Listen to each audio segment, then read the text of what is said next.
So it could be quite a harsh frost and also some mist and fog to watch out for, freezing fog across parts of East Anglia and into Kent as we go through Monday morning. That should largely clear then, and so we'll have some bright skies for a time, but it will turn gradually cloudy across England and Wales as we go through into the afternoon. Thicker cloud winds across parts of Scotland and Northern Ireland generally, but because of the southerly flow that we have, I'm expecting some brighter spells across the far north of Scotland, and here's where the temperatures are likely to be highest, possibly getting into double figures. Through the end of the day on Monday, we're going to see that front I mentioned earlier pushing into the far northwest, so bringing a spell of rain to the far northwest of Scotland and Northern Ireland as we go through the night. Clear skies though again across much of England and Wales, so once more we're likely to see a fairly widespread and harsh frost, and again the risk of some fog and freezing fog patches as we go through into Tuesday morning. Through Tuesday itself then, that front is gradually going to push its way southwards, pushing into parts of southern Scotland, northern England as we head into the afternoon, staying drier and brighter towards the south, and also some sunshine developing across northern Scotland as we go into the afternoon as well. Just a few showers for the northwest. Some further changeable weather in the north through this week, always dry and brighter towards the south, but also chilly with some further frost and fog by night.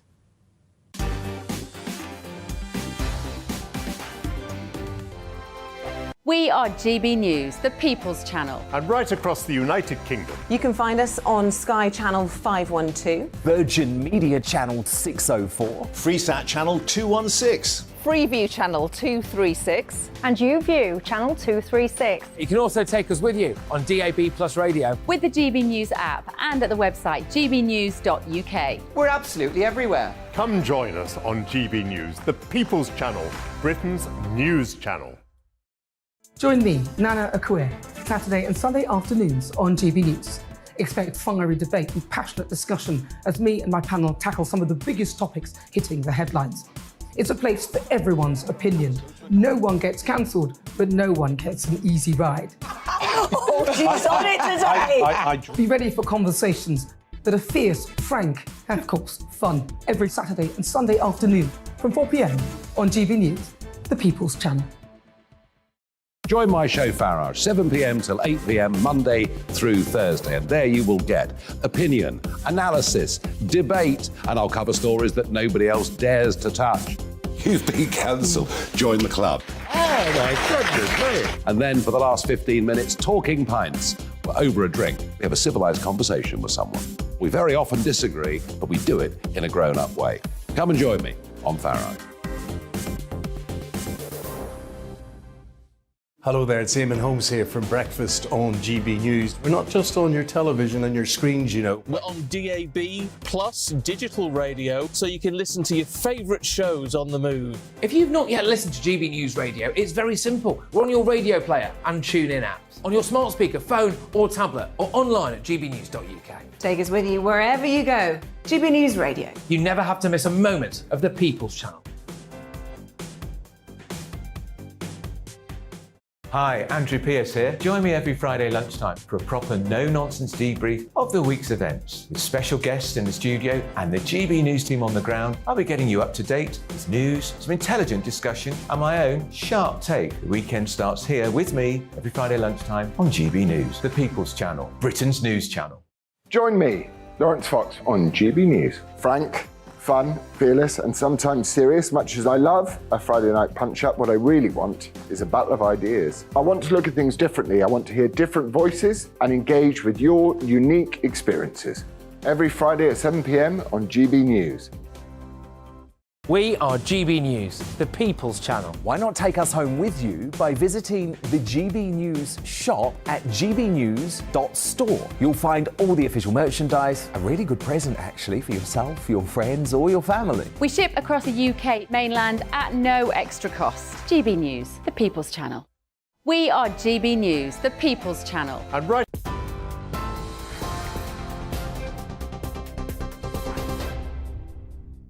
Welcome back. I'm Aaron Armstrong in the GB newsroom. Some breaking news to start with. The head of Epsom College has been found dead alongside her husband and her 7-year-old daughter. The bodies of Emma Pattinson, her daughter Letty and husband George were found at the prestigious boarding school in the early hours of this morning. Surrey police are investigating, but they say they are confident it's an isolated incident and there was no third-party involvement. A private underwater rescue company will join the search for Nicola Bulley as fresh images of the missing mother of two have been released. The specialist diving company SGI will assist police searching the River Wyre after offering its services free of charge. It comes hours after the first images of Nicola on the day she disappeared were released by her family. Now, Lancashire Police believe she fell into the river, but SGI's chief executive, Peter Faulding, says that may not be the case. Huge operation. The police divers can only search the same as us with divers, 100, 150 metres a day. So this is 9 kilometres of river, whatever. So there's peaks and troughs. It's a slow-moving river. If Nicola had gone in the river, she wouldn't have gone far because the river is not in flood.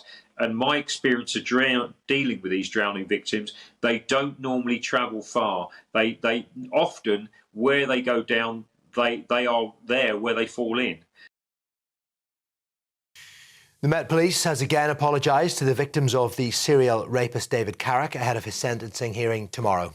The sacked police constables admitted 49 criminal charges, including 24 counts of rape against 12 women. The force says they're truly sorry for the harm and devastation Carrick caused to the victims, saying he should never have been a police officer. The UK's biggest nurses' union has offered to call off next week's planned strikes in England if the Prime Minister makes a new, meaningful pay offer. The RCN has appealed to Rishi Sunak to match offers made by the Welsh and Scottish governments, both of which have led to strikes being suspended. Nurses and ambulance staff are combining tomorrow, on Monday, widely predicted to be the biggest day of strike action in the history of the NHS. Ukraine says it's expecting a possible major new offensive from Russia this month as the anniversary of the invasion approaches. Defence Minister Alexei Reznikov says Ukraine will be able to hold off Moscow's forces despite not all of the West's military reinforcements arriving in time. However, the Foreign Minister, Dmytro Kuleba, says Ukraine will receive up to 140 battle tanks on Tuesday in what he's described as a first wave of reinforcements being supplied by a Western coalition of 12 countries. TV, online and DAB+ radio, this is GB News. Now, it's time for headliners.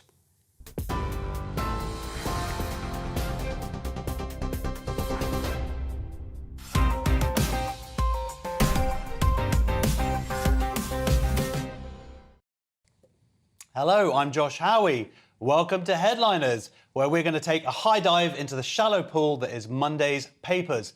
Hitting the heads on the bottom are two of my best friends. It's Lewis, did you pronounce it Lewis Schaefer? Schaefer and Paul Cox.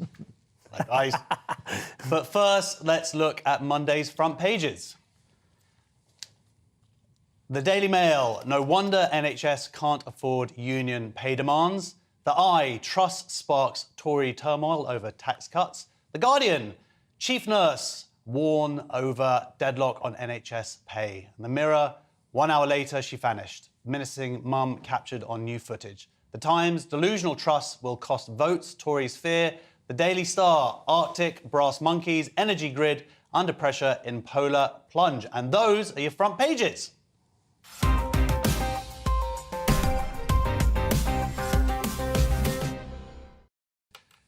Right, Lewis, you sorted out your seat height there? Yeah. Okay, fine. I don't want to tower over the...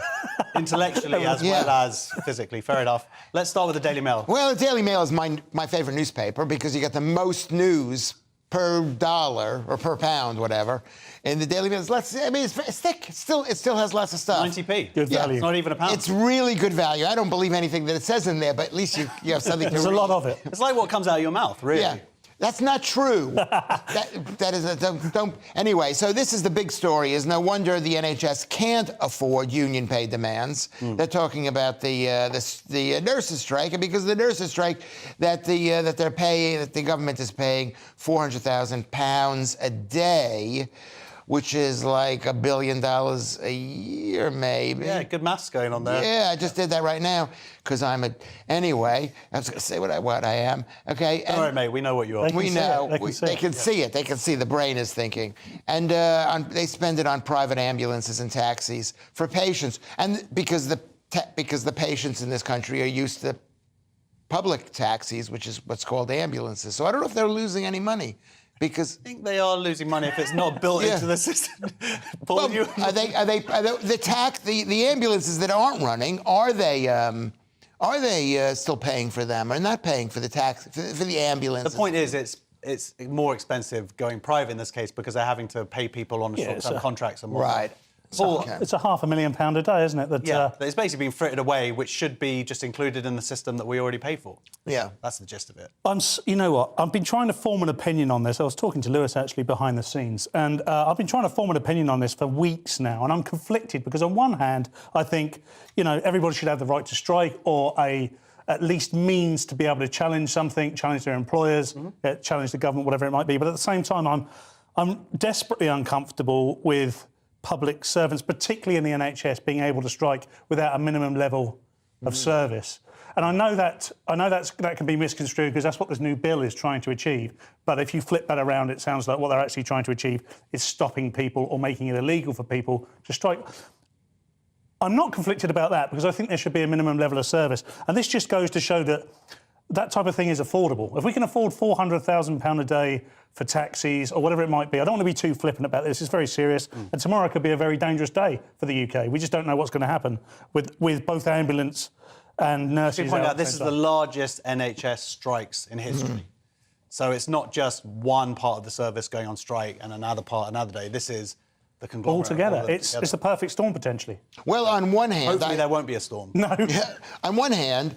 you think they should be allowed to go on strike. On the other hand, you think to yourself, how did we get into this situation to begin with? Why do we have incredible inflation in this country? We have incredible inflation because they dumped money during the COVID pandemic. Oh, my gosh. It all comes back. And it all comes back. No, they printed billions and billions of dollars causing inflation, which caused the situation. And who promoted the pandemic? OK, so look, the point is, it's not the NHS workers' fault. They deserve to be fairly recompensed for their time. They have hard jobs. They should be getting more money. The question is the money there? And that's the end. Well, that's what you say, but I think it is their fault. Well, if they're spending this 400 grand, yeah. OK, what has the front page of the Times got, Paul? So a little bit more about this. Unions accused of risking lives with the biggest ever NHS walkout. And I do believe, as you were just saying, to further that point, that they should be recompensed correctly. But, this is a contract we enter into by paying our national insurance. So we don't really have a say in this at the moment. It feels like I know we have a say through our vote and, we choose whoever the government of the day is. But at the same time, we're not having there is no choice in this. Those people are having a choice and they're saying, we're going to strike, we want more money. But tomorrow, if I break my leg, and Lewis said I might. He was saying... What, do you earn money? He said, tomorrow's looking good for me breaking my leg. Okay. And I worry about that. He's an expert on health issues. He's also got friends in some dangerous places.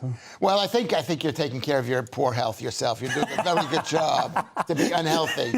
Which is one of the reasons why I think if we had a healthier populace, you're quite healthy half the time, and the other half the time you're not, but you look horrendous. Yeah, I'm the reason I need... This is why I'm so upset, Lewis. You've got type 2 diabetes written all over you. If I haven't, it won't be long. But, no, it's a good point. Yeah. That is a very good point, and I'm not going to shy away from the fact that I could lose a few pounds. And, you are absolutely right. There's a huge burden on the NHS. Lewis, tell him how many pounds he could lose. I could lose about... can I say... You could say, I'm not going to be offended. My mum's watching. I think you could lose 3 stone. Yeah. Maybe 3.5 stone. He really went there. No, that's not bad. Is that a good guess, by That's exactly what I could do with losing. Yeah. I'll be honest, I'm about 16 stone. That's not light. No, I weighed 16 stone before I lost all of my weight. Yeah. And do you have a girlfriend? I have a wife. You have a wife already. OK, the double team now going into their... You know what, let's go into another story that's, I think, is quite closer to home, although actually maybe a bit of walking might help. There's a thing here about move to let motorists compare all fuel prices. Now I think this is going to affect, Paul, maybe you a little bit more. You drive and you do long journeys and whatnot. I do drive, and this is a really fascinating story, actually. The idea is that any customer buying fuel will be able to compare instantly all fuel prices across the UK, which is fantastic. We can do this with almost anything except fuel prices. So when I do a lot of driving. I'm assuming you do as well, Josh. Yeah. I don't know if you do, Lewis, so I'm going to assume you don't. No. But I'm doing a lot of assuming. But at the end of the day... They don't allow me to drive. Don't they? No, because I don't have any money. Oh, right. And he has nowhere to go anyway. But what I would say is this is fantastic for consumers because I'd like to know where all the petrol stations are. And I know there are apps for that, but I know from memory, but I'd love to know which the cheapest one was. Can you explain how this is going to work? Well, basically, this is an initiative from Northern Ireland, I believe, where they will collate all of the different petrol stations. And it's ridiculous that the system hasn't come into place because actually, my understanding here, they pay about 7p less a litre because of the system. Because as soon as you can now sort of check and go, wait a minute, that one down the road is that much, it's going to force... And what we've also seen, by the way, in petrol stations over here, is that they tend to do this thing where they'll quickly put up the prices when the wholesale costs go up, but then they do a thing where it's like the feather pricing where actually it goes down very slowly when their costs go down. So this is what we've been seeing, and the idea is that this will force them to cut those prices earlier. How are they going to find out about this? Is there going to be a website? I think they're going to put it into law that the petrol stations will have to send in the information every day, and then it'll go on a website. An app, essentially, won't it? It'll be part of the GPS systems that we use in cars to navigate ourselves. Yeah. So look, there's another story here about trust, but let's go to the Metro, Lewis, and let's see how they're covering it. Well, I mean, it's like Liz Truss. She was in a hole. I mean, she wrote a 4,000-word article in the Telegraph, which is longer than her actual reign, was it? She spent 44 days in office, and it took me about 44. It was heavy going to read her. Did I make that joke earlier on Free Speech Nation? I knew you were going to say that. You could have let him get away with it. I'm not going to let him steal my joke. Come on, man. Try harder. Thank you for spotting that. Thank you for spotting that. I've heard that before. When I was thinking to myself, as I said it, that's quite funny. That's a really funny joke. And I'm not famous for stealing jokes because I don't even recognize what a joke is. And I can tell you something about Josh. He's a great guy. He's taking it very well that somebody stole his joke. It's fine. I don't normally steal jokes. Shaming you on national television. Anyway, she was actually right. I believe she was right by wanting to cut taxes because that's what the Tories are all about. And if you don't do that, you're not a Tory. Well, Paul, what do you think? Is it her being right but at the wrong time? Well, that was also said earlier, but I think that is probably closer to it, to be honest. When she came up with this mini budget, I like the idea of it. I like the idea it's such a step change because we need it. It's going to have to happen at some point, whether it's in this guise or another. It's not for me to say, I don't think. But I don't think she was totally wrong. I mean, not many people get the opportunity to write a 4,000-word essay when they get the sack from the top job in the country. And get printed in the newspaper. And all the evidence suggests she got it wrong because, mortgage rates went up by 5%. But I like her. Because she was brave. This was a brave, like you said, it's a brave, bold move to do what she did. And number two, it's a brave, bold move just a few months later to come back into public life. Well, there we go. That's the next question is, why is she doing this? And do you think she realistically has a political future? Well, I don't think she has a political future under Rishi Sunak. No. I think quite clearly... It's whether Rishi Sunak has a political future. Yeah. He's doing well so far. It's 100 days now, isn't it? Wow, I know, that's pretty long. Come on. In Tory years, it's like dog years. Yeah. It's like 3,000 years old. No, I think she has a future because when the Tories get rid of the left wing of the Tory party, and they will. When the Tory parties say, listen, when the Tories have their Trump, which basically makes the party fighting fit again. Yeah, it's not fighting fit. We'll see if she's still around in 20 years then, when they come back into power. There's a lot of people in the Conservative Party that really admire her. That's how she got there. I know, but there's a lot of people also very much against her. Anyway, finally, what about our friends at the Daily Star, Paul? Arctic brass monkeys. Oi, oi. Arctic brass monkeys. So we're in for a beast from the east, which another one. I just assume that's Russia again. But I think I joked with you earlier, Josh, that we tend to have one of these stories every week. Yeah. I'm hoping that it does come. I like a nice crisp winter day before spring comes, better than the dull stuff. But, let's see what happens, shall we? I mean, this isn't weather to you, though, is it, Lewis? Where in America were you brought up? I was brought up in It was like New York. -8 every day in America, isn't it? It can be that, which is what you pay for. It's wintertime. You want it cold. You don't want it like here, where it's just bleak. But the fact is that the beast from the east, the reason they call it the beast from the east is because that's where the coldest weather comes from. If the weather comes from the south, it's warm. If the weather comes from the west, it's miserable. Okay, thank you, geography teacher. So, yeah. Go. Well, you don't even know your own weather. You know something, Josh? This is what's bad about this country. You think you know. Please, lay it on. Lay it on. Lay it on GB News. I'm laying to these people. They have no idea about the weather. They don't know where it comes from. That's all we ever talk about, Lewis. No, you talk about, it's a little bit rainy this minute. You don't know where it comes from because it's always the same. And when it isn't the same. Okay, thank you, Mr. Schaefer. Yeah. Right, that's the front page is done. Coming up after the break, we've got Nicola Sturgeon. Turns out she's a massive TERF. How spies from China are stealing your child's info. And some hot new singles in your area. Train tickets, that is. See you then.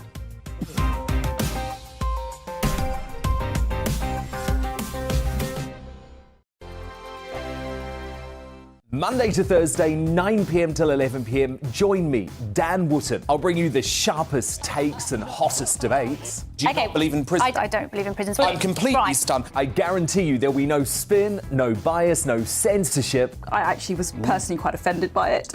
And no reason to go to bed. So I guess they've always been quite woke. That's Dan Wootton tonight on TV, radio and online. Monday to Thursday from 9 p.m. till 11 p.m. on GB News. The People's Channel, Britain's news channel.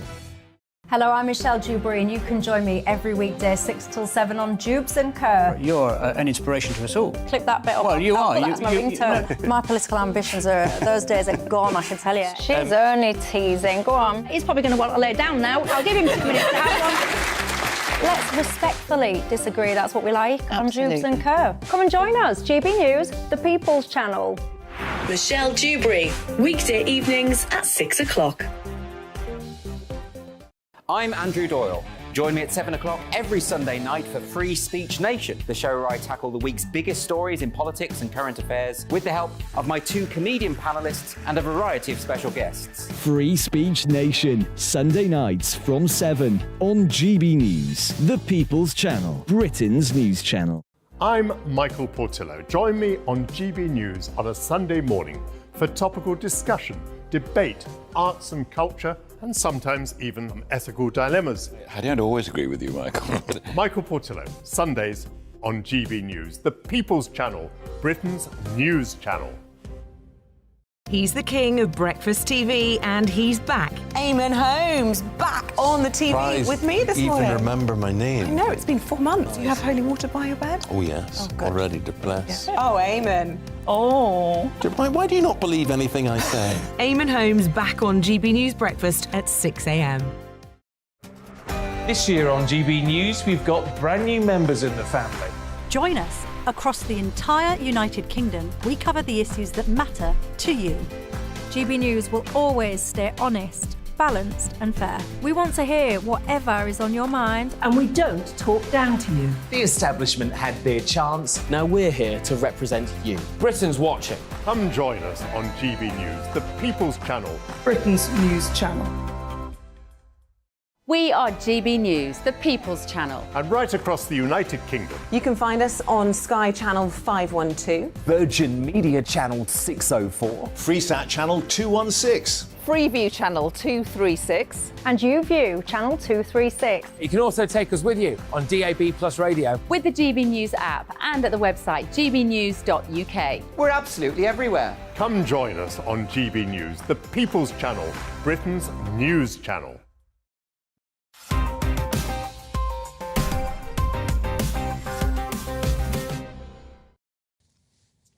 Welcome back to Headliners. I'm Josh Howie, and with my wingmen, Lewis Schaefer and Paul Cox. Ladies, watch out. Seriously, watch out. We're all quite damaged. Let's kick off with Monday's Daily Mail. Lewis, do you have any issues maintaining an election? An election? Actually, I don't really care. I don't see the difference in the political parties. But you know you have a job to do, right? Do you want to tell us a story? I'm going to tell you. Sorry about that. Sorry. I just don't care about this story. Let's move on. Thank you, Lewis. It's an interesting story. It says 6 out of 10 voters, according to the Daily Mail, want a general election this year, and more than half want one within 6 weeks, which is the statutory minimum you can have. Right? Big words. I know this stuff. I've been there. And basically, there was a poll done by this Redfield and Wilton Strategies that says that because the Conservatives are 20 points behind Keir Starmer's Labour Party. They're doing badly, and the Labour Party, most people want an election right now. I guess the Conservatives want it to get the pain done with and start fresh, and the Labour people I don't think want the actual Conservative Party necessarily. I mean, not the party, the people, members. Well, Paul, is there any chance of Sunak calling an election? There's no chance the earliest possible. There's no chance of him calling one because this is his moment, isn't it? Yeah. That's the only reason. He'll stay until the bitter end because he knows it's curtains for him and the Conservative Party. Yeah. Normally, I would make all the arguments I would normally make for not having a snap election are no longer valid because there's absolutely nothing good that we're doing that can be destabilised by a general election. In fact, it's at any time from this point on, an election is a good thing. Yeah, it's chaos. I mean, the interesting thing that I see is when I see sort of pundits going on about how, oh my God, if a Labour government gets in, it's going to be doomed for this country. And whatever you think about Labour, you've just got to go, we're kind of already there. Like, what could it really be any worse, Lewis? I don't think it can be worse, and that's why I think the Tories should call an election and just start fresh and leave the burden to the Labour Party to clean up, which I don't think they're going to. But that is my fear of the whole thing, is that we will get a new party, and change is good. But we're then going to spend, if we then spend the next 4 years bleating about, well, none of this is our fault, and I know they're going to have to because there's going to be a lot of problems, and they're talking about, they continually spend their time now in opposition talking about the solutions, and it's very difficult to implement the solutions. So then but the worry is they will then spend 4 years saying, well, it's not possible because of the problems the Tories left us with. Yes, they did, but the reason we're voting them in, whoever it might be, is because we want change. OK, democracy, let's do it.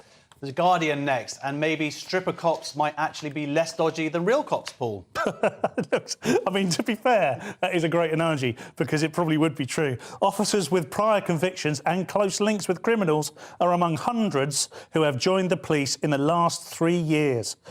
Who should not have been allowed in, according to head of police watchdog. Now, I mean, there is an argument that all police are inherently close to criminals. And it's an occupational hazard. I mean, there are two things going on here. One of the reasons we've employed so many police in the last 3 years is because we're desperately trying to get the numbers back up from when they were decimated 10 years ago, whenever it was. And therefore, the gates are open and the checks are a lot less. And let's face it, the Met are a mess at the moment. Every other week, there's a story about a new wrong-un that's been discovered. And they're not just slightly wrong, they are mega wrong-uns with, I mean, this latest guy, how many, he's admitted 24 rapes. I mean, how can somebody with a lifestyle like that find their way into the police? And I think because the checks are less, it attracts those sort of people. Well, I mean, he's been part of the service arguably for a long time, so it shows that the rot really goes quite far back, don't you think, Lewis? Well, I think this is a situation with any job. People who get into that job are usually not suited for that job. That's why they go into the job. They're working on themselves. Speaking about from personal experience. Yes, exactly. I would say that most comedians that I've met are not really that funny. Yeah. Present company excluded. Absolutely. I would include myself in that thing. Whenever you see a comedian, people say, is that guy funny? How many comedians do we know? Not funny, but they're working on it. And I think that's what you have with the police. And what they're trying to do is eliminate all the bad ones. I mean, the police department has 42,000 people and a couple of... Yeah, the Met. The Met. 1 in 10. That's huge. And if 1 in 10 of those are dodgy, that's, 4,200 people. How many, you can ask these people, and they have jobs, they work at a factory. How many of the people working at the factory are not good employees? How many people work at the B&Q, whatever the shop is? I don't think that they are responsible for our safety. That's the worry. And in positions of authority, that's the main... I think you cannot eliminate... You can try to eliminate bad ones, but I think it's impossible to do it 100%. All right, we'll try and eliminate you. Right, on to Monday's Times. And Lewis, you like singles, don't you? Well, I don't understand this story, basically. By the way, I was joking about that. I know. I wasn't listening. I'm so happy that you're here. I wasn't listening to your joke. You should pretend to be more enthusiastic when you see. Sorry. When you see I feel guilty. Suddenly, I felt like you do. Not you true. do. You're picking. I love you. And everybody because we have a thing because of we're the same faith, whatever. Some kind of maybe a sexual thing. Sexual Semitic. Who knows? Because maybe you're... Sorry, Paul feels very left out over just over. I don't know if I want to be let in. He's like the son. I don't know. I'm not going to rule myself out. OK, Anyway, let's go on. Sorry, Lewis. Well, because the government is involved in everything in this country, they've decided that return tickets, they should be eliminated for passengers on the trains, that you should be forced to buy 2 singles, which I always thought that's what you do when you buy tickets. It's basically the same price as 2 singles. It's not a discount for a return ticket, generally speaking. Am I right? No, it's you can get cheaper as a return. Like sometimes it's just like £1 more for the return that day. Yeah, £1, but generally speaking, it's not that much cheaper. What does Paul say? Well, sorry, John. No. I was just going to, before I come to it, I just want to make the point that, and you may be making this, is that our train system is heavily subsidised by us to the tune of billions, so we're essentially paying for it. And now they want to take more money from us? Because can I just say this? Push can, Lewis. Okay, sorry. Is that the way the system was given out is wrong. They gave away individual lines. Okay. But that meant there was no competition. Okay, so I'd like Paul to take up that point, because the point is exactly that. There's no competition. What's the difference? They're saying that it's like, oh, this will be really good because this will allow them to train companies to compete against each other. There is no competition. The more you read this story, the more you realise it doesn't solve any of the problems. Yeah. It creates 2 new problems in many ways. It's restructuring the way a passenger will pay for tickets, which actually isn't that bad. I mean, I buy train tickets on a weekly basis, and that often suggests to you the cheapest possible price for your journey, which is great. And, it's already expensive, so thank you very much. The other is it says it's restructuring how our rail services were run. But what it's doing is it's not removing any of the problems, which are all the individual silos that sit down here, but it's creating another middleman that sits between the DfT, the Department for Transport, and those providers that are going to set the direction. I don't see how that's going to fix anything. And the main problem is how to operate these things successfully, or, in my case, how to deter people from sitting next to me on the train. Yeah. Well, Paul, thank you so much for excellently summing up that story, which Lewis and I failed to do. Let's go on to the Daily Mail next. And Paul, a big protest taking place in Glasgow for common sense. Absolutely, and I'm really glad we're covering this, because I haven't seen a lot of this covered on any of the other news channels, to be honest. I've only heard this on GB News, so well done, GB News. Women's rights campaigner Kelly J. Keane, Posy Parker, to those who remember, thanks Nicola Sturgeon, ironically, for waking Scotland up at Glasgow rally amid row over transgender prisoner Isla Bryson. Now, I love this story, not for the impact, by the way, the serious impact it has on trans people, which is very negative, but I love it for the way that it's, for the first time, systematically dismantling the idea that's perpetuated by people like Nicola Sturgeon that this is a very simple matter. For the want of a better word, it's a binary matter. You are either accepting trans women as women, or you're not, and you're either wrong or you're right. And it's simply not the case. How often have we asked politicians what a natural woman is? And I've not been able to answer that question.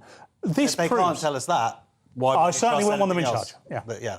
Lewis, do you think the other political parties are paying attention because of Nicola Sturgeon's dropping in her, figures supporting her? I think they're sitting back, and I think the Labour Party is the second largest party there in Scotland, and the Green Party is huge there as well. So I think it's not as if these issues are going to go away and it's like we've won, basically. But the issue that's really big here, and why this is so good, is that basically women cannot say anymore, we are the same as men, because that's what this trans issue has done.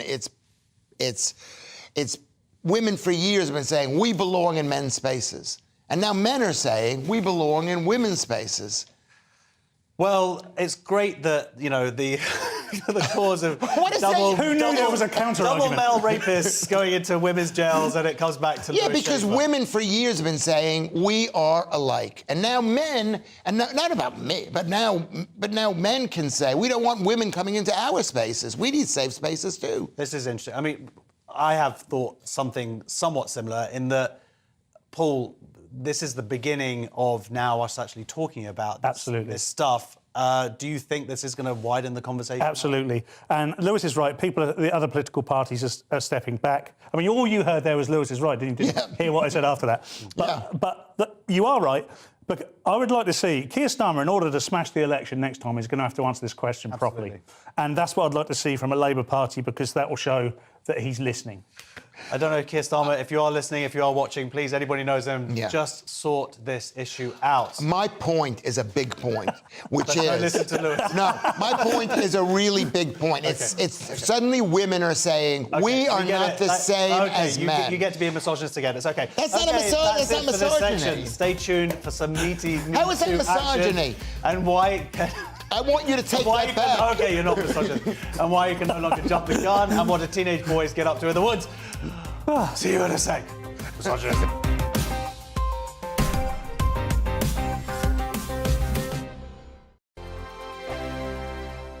I'm Simon Evans. Join me on GB News for Headliners at 11 p.m. What's the scoop? I'll be joined by two of the country's top comedians. That's right. As we take a look at tomorrow's newspapers tonight. We're going to get into trouble. If it's a big story, we'll be covering it. Spill some tea on him. There we go. But we'll also have some fun. I wouldn't stick up a bank. My father didn't love me. So anyway... Headliners every night from 11 on GB News, the People's Channel, Britain's news channel.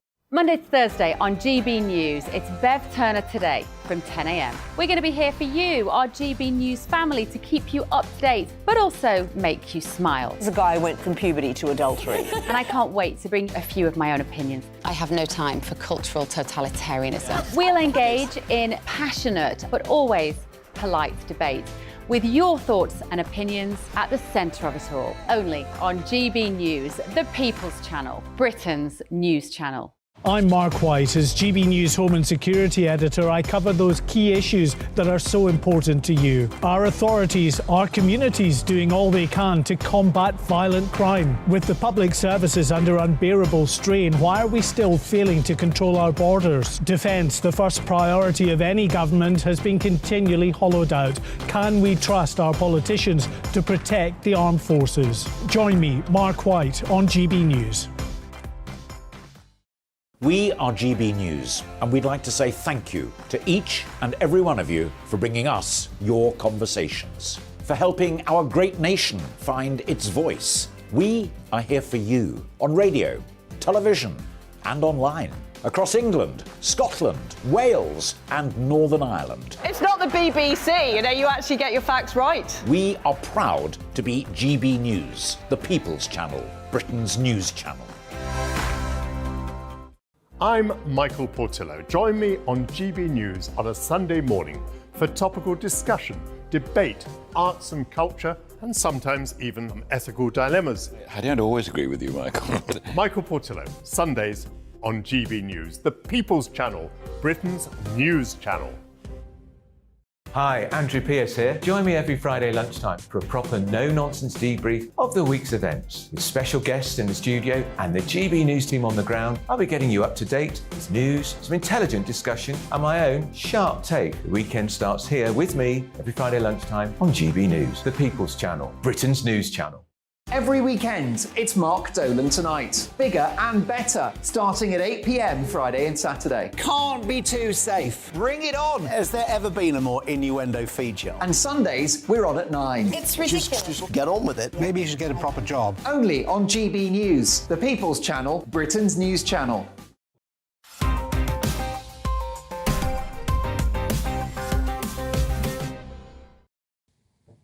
Welcome back to Headliners, and getting straight to it with a story in Monday's Times, and teenage boys just can't catch a break, Paul. Oh, that's right. Why Me Too fallout is wrecking the lives of schoolboys. Ahead of a new TV drama, can't wait for this, a new TV drama about consent, experts say an excessive crackdown leads to pupils being shunned or expelled. This particular expert is a lady by the name, a psychotherapist by the name of Julie Lynn Evans, by the way. And she makes a good point here. I think this story in general is something is a growing problem. We're seeing a lot of good causes creating bad problems. So reading through this story, this is about two specific things, really. One about the Me Too movement and one about the web service, which is called... Help me out here, Josh. Everyone's invited. Everyone's invited, which on the face of it is very good, a proactive thing, but it is essentially about pointing out and naming and shaming in many cases, teenage boys for inappropriate / sexual behaviour. Now, the reason I don't want to defend that is obvious, but at the same time, as someone who's been... It's alleged. Well, it's also alleged, so straight away, they're tarred with this brush, OK? Now, we have all been teenage boys. It's a difficult jungle to navigate. Now, it isn't difficult not to be sexually deviant, but at the same time, it is difficult to know how to express yourself, how to manage those feelings, and everything's now taken as a negative. Every interaction's taken as negative, and as soon as you say, yeah, it was this guy, and that becomes public, that guy's life's over. Yeah. I mean, Lewis, what do you think about this? Look, it's a balancing act, is it? Because let's not pretend that there aren't teenage boys who do carry out some of these things, sexual assaults and whatnot. But there are also innocent teenage boys who are sort of dragged into it seemingly unfairly, certainly according to some of the stories here. Well, as I've said before on this channel, it's the death of love. And I think this is part of what they're trying to do, is this is part of basically preventing people from finding love by making every social, sexual interaction dangerous and very risky. Dangerous when we were talking earlier. The Metro now, and Lewis, another story about teenage boys putting their wood where it's not wanted. Well, this story is a lot more or less than you think it should be. It's teen boys ordered to pull down den in the woods because they didn't get permission. And I thought to myself, oh, they put up a couple of maybe branches that have fallen off of a tree, maybe, a couple of sticks together. No, is that down in Beer, East Devon. There it is. Look at that. I mean, that is better than my flat. Yeah. It's got a garden. Yeah, that is not a den. It was built on a concrete slab. It has a fire pit. It made it of wood pallets. It took them 3 months to build. And then once it's there, it has the right to continue forever. Well, if they don't say anything, if they don't tear it down. Well, surely this is actually a good thing. I mean, it shows initiative. It shows they're developing their skills. It's a bit sad for it to get knocked down. They should be commended, I think, Lewis.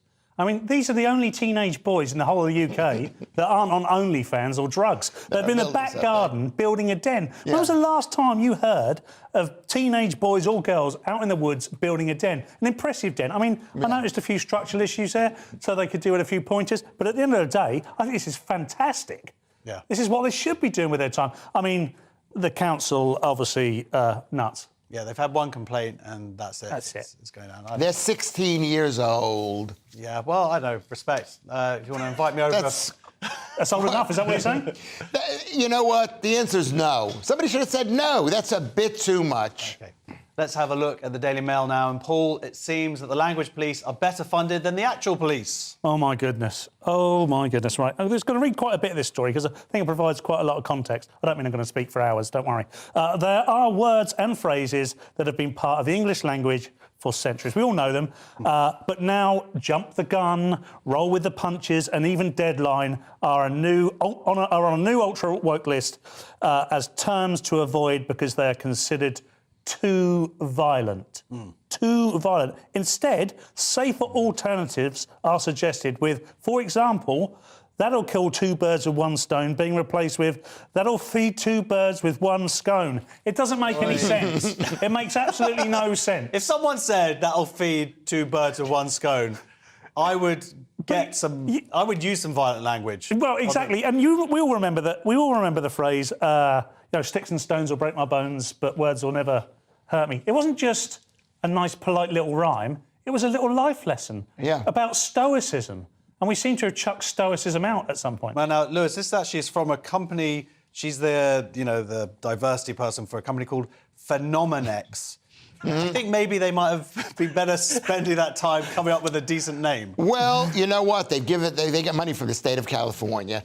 And the idea that you can kill birds, feed two birds with one scone, I think only in California would they know what a scone is. They're classy people. By the way, is it damaging? Because someone at the end of the article basically argues that the changing the language can cause damage because it's making you feel guilty for associations that you don't necessarily already have.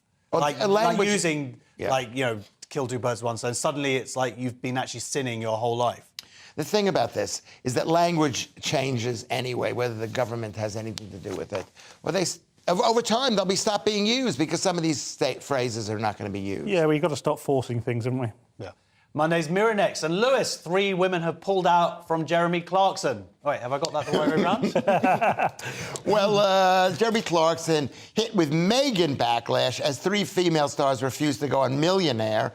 Who Wants to Be a Millionaire? I actually did I do warm-up? Did you? I did warm-up for Who Wants to Be a Millionaire in America one time. That's impressive. Yes, with what's her name? Was so beautiful, and what's his name? Which you wouldn't. Yeah, that one. I'll YouTube it. No, he's famous in America. Nice What's his name? Regis Philbin. If you're watching in America, I think it was a high watermark. And anyway, they don't want to work with him because he wished Meghan Markle dead, to be dragged through the streets dead, and have. I don't think he said dead. He just said covered in. No, I think he said dead. We'll have to find out. It was specifically referenced to. It wasn't a dead. I think it was just. Dragged through the street. I'm hearing, wait a minute, just getting this from the producer there screaming, I'm here. He did not say dead! He didn't say dead. Okay, paraded naked through the streets and dreams of people. It was only naked through the streets and covered in excrement. And people got really upset, but the truth is, nobody likes her in this country anyway, so why are people getting upset at that? But I think why people really got upset at him is because people actually were thinking this. That's why. You think it was like they were feeling guilty and they projected? Yes, because it couldn't have been a joke because they would want this woman. Now, what do you think, Paul? Is this a cancellation? Well, it's a cancellation. It was a bad joke, and we've all written those. But people are enjoying it, and the only people that are enjoying it are those people that hate Jeremy Clarkson. Had he chose a different target, we wouldn't have been talking about it. Of course, I mean, he has the right to free speech and the right to write that. But then these 3 women have the right to turn down a platform with him. Absolutely. I can't see why it would hold up a whole TV show. The truth is, and then he apologised. Us three will step in. Yeah, I would do it. I'd dress up as... Anyway, the point... They want the viewing figures to be that high. They couldn't handle it. Be too dominant. Is that he... OK, Lewis is having a stroke. Let's go on to our final story in this section. It's Monday's Sun. And Lewis, should we delete TikTok? And do you know what TikTok is? I know what TikTok is. I don't watch TikTok because I think the Chinese are running it. And that's the point of this. They want TikTok to be deleted. They're asking people to delete TikTok instead of just banning it. Why can't they just ban it if it's so dangerous to the youth of Britain? And they're accusing the Chinese people of spying on British people, which shows the UK paranoia because we're not that... The British are not that important. I said we. Lewis's favourite mistake. Yeah, what do you think about this? Well, I think this fails to mention that all social media is spying on us and tracking us. So there isn't a single good guy here. Yeah. I use all forms of social media. I spy on you on social media. Exactly, I'm tracking you exactly. I mean, nobody's changing their policy based on what I do on social media or the internet, as you know, Josh. But it does fail to mention that Facebook, Twitter, Instagram, they all do exactly the same thing. We're all, I guess the problem arises when it's young children, teenagers that start engaging with this. Both Josh and I have got children of a similar age, and it's a difficult game to play because you don't want... It's part of their ecosystem now. You're making them unpopular if they can't engage with these. Do you allow your daughter to? Well, I do allow her to access TikTok actually, really, to a limited degree. And I know you. And we've had this discussion before. Yeah. And you are. This isn't just for TV. You're genuinely surprised by that. Yeah, and I think it's terrible, parent. And well, yes, yes, it might well be. But at the end of the day, it feels. Anyway, it's like everything. It's like allowing them to have a drink at home. Yeah. You've got to kind of allow them to You allow her to drink at home She as well? is drinking and TikToking. How old is she? She's 12? She's 13 and she loves a drink and a bit of heroin. Listen, I allow my kids to watch TikTok because they're 20 and 22. Yeah, and otherwise... Great. That's this section complete. Coming up in the last descent into madness, we've got resume lies, sleep deprivation, and the Lewis Schaefer Facebook group. See you in a second.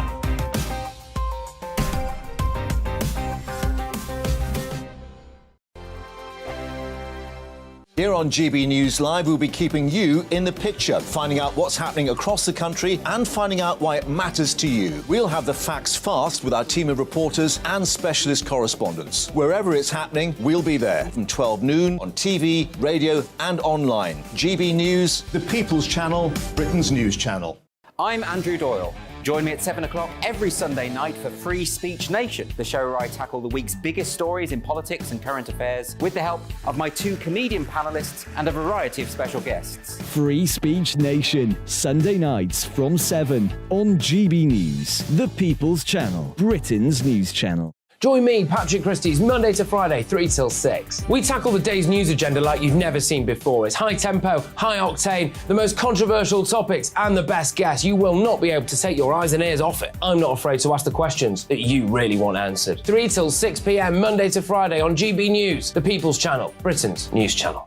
Join me every Sunday at 6 p.m. for Gloria Meets. In exclusive interviews, I'll be finding out who our politicians really are and what they really think. It's something that you would never want anyone to suffer. I didn't know what channels there were. I didn't think I'd be believed. I must have weighed about 7 stone and I'm 5'8". My instincts was to sort of cover this up. I mean, clearly that was a mistake. Join me every Sunday at 6 p.m. on GB News, the People's Channel, Britain's news channel. We are GB News, right across the nation. You can get us on television, on radio, on digital. We're absolutely everywhere. Amazing! You see, amazing! You remind me of me in the European Parliament. But here's the most important bit. We are not part of the mainstream establishment. We think and speak just like you do. We are the People's Channel. Magnificent. That's really, really thoughtful. Come and join us on GB News, the People's News Channel. Monday to Thursday, 9 p.m. till 11 p.m. Join me, Dan Wootton. I'll bring you the sharpest takes and hottest debates. Do you not believe in prison? I don't believe in prisons. I'm completely stunned. I guarantee you there'll be no spin, no bias, no censorship. I actually was personally quite offended by it.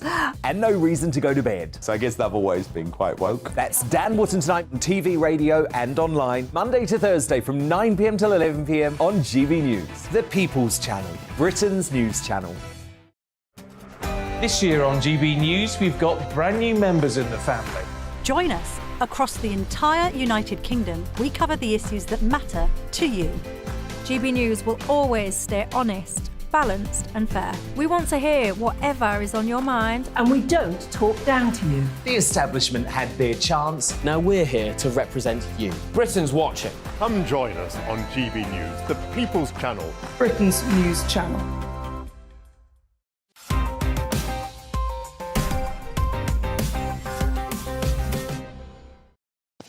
Welcome back to Headliners. Let's jump back into Monday's Times and a Facebook group solely dedicated to you, Lewis.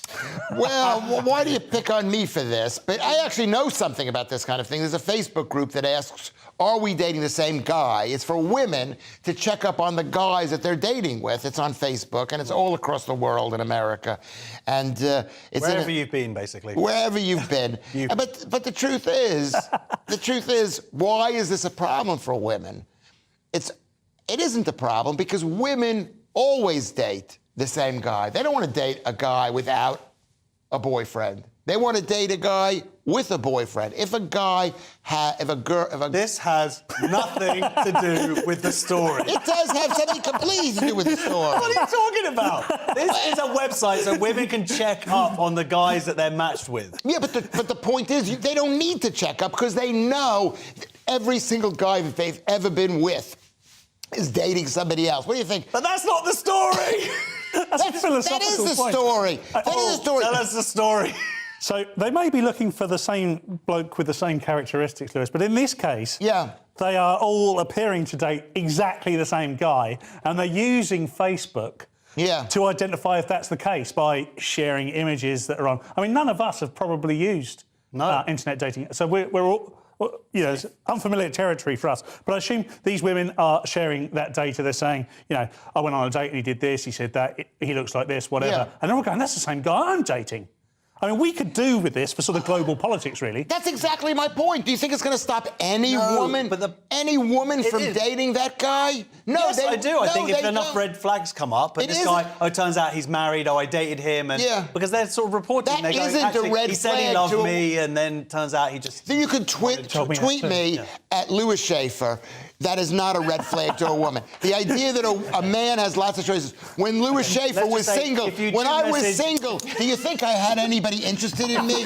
Oh, he's single, he's available. I just want to say, on the behalf of GB News, if you do tweet Louis Schaefer, we have no legal responsibility or connection to what happens. Ladies, Monday's Mail next, and you missed the point of this story. And should you lie on your resume, which I'd never do, my Native American background has nothing to do with me getting this job, Paul.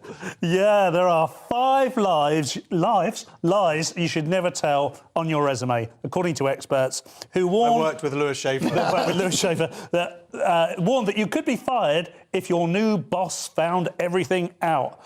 So it's saying, and the whole crux of this, and it is later on in this argument, lying once suggests you will lie again. I don't know what this obsession with the truth is. Yeah. I mean, who is the paradigm here? Who is the benchmark? Because, you know, all the most successful people in both our countries are the biggest, bestest liars we have all come across. And some of them can't even tell you what a female is, what a woman is. They can't tell the truth about anything. So why are we being measured by some other paradigm? Yeah. Well, Lewis, seems like the one group of people who can lie and they won't get caught at the police. Yeah. They can lie on their CVs and they're going to get away with it. Well, it's also, we have, in America, there's this George Santos, who is the representative from my old congressional district, and he was lying about everything. That he had an MBA from this place. He said he was Jewish as well. He said he was Jewish, a Holocaust survivor. Who wants to pretend to be Jewish? Famous Jewish surname. It was a lot, and you know what? He totally got away with it. He got elected. And he was a drag. Supposedly there was some photos of him in drag or something. Anyway, look. Yeah. Telegraph next, and about how important sleep is. But stick with us for at least another couple of minutes before you do go to bed. Lewis, quickly go through the story. Well, you know, the truth is I had trouble reading it myself because we know exactly what the story is. That getting less than 6 hours sleep is bad. Okay? Is there any little bit of factual information in the Telegraph story? No. It's all association. And this is the problem with science today, is everything is association. They don't do one random control... They don't use random controlled trials or metadata, whatever it is. They don't use it. They basically say, you know, we've noticed that people who don't get a lot of sleep get cancer. I think they would rely on some data. But 50% of all people get cancer. Yeah. So, I mean, statistically, even if they do get 6 hours sleep, they're going to get cancer. Yeah, or you can make the case that maybe it's the cancer that keeps people up at night. Very much a chicken and the egg situation. Yeah. I mean, Paul, do you get enough sleep? It's difficult, you know. Our job is to read the news. Yeah. You try sleeping after you've read the news all day. Yeah. It says it but I haven't got a conscience, so I don't have a But it ages you as well if you don't get enough sleep. And you're, what, 23? Yeah, I am 24, actually. You know I'm 24. But look at how great I look, and I'm a very bad sleeper. Okay. So, finally, we have the Daily Star, and can Americans do British cuisine? Let us ask our resident pasty smasher, Louis Schaefer. Oh, well, this is an interesting story. The American diner launches a British menu with pasties and tea. Though in America we would call it pasties and tea, which is something, but pasties is something completely different. But punters spot a problem. The problem is that they left out, it's a place called Chippies, so you would assume that there'd be a chip in there, chips, but we don't call it chips, but they left out fish and chips. Do you think that was the problem? Is it a problem of translation there? Well, I don't think anybody saw this and thought Chippies. Maybe they probably thought that's some guy's name. He's a chippy. Is that what it is? So, Paul, what do you think about this? Would you be tempted to go to this establishment? This whole thing is cultural appropriation. Oh, interesting. Yes. I am triggered by this whole story. I could barely read it. I've never seen you so angry. I can't even look at it. I want reparations and fish and chips.